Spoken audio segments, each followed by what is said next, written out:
میدونستی تو فصل پاییز بیشترین خیانت‌ها و بیشترین کات‌ها اتفاق میفته؟ حالا چرا؟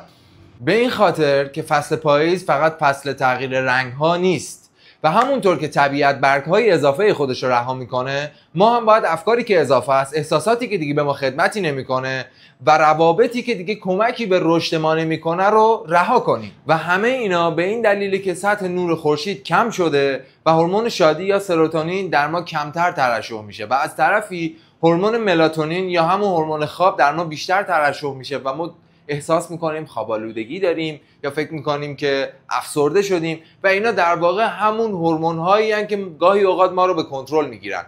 ولی ما اگر آگاه باشیم بر این موضوع، دیگه به این افکار بها نمیدیم، دیگه به این احساسات بها نمیدیم و میدونیم که وارد چه فصلی داریم میشیم و باید چطور رفتار کنیم، چطور فکر کنیم، چطور تصمیم بگیریم.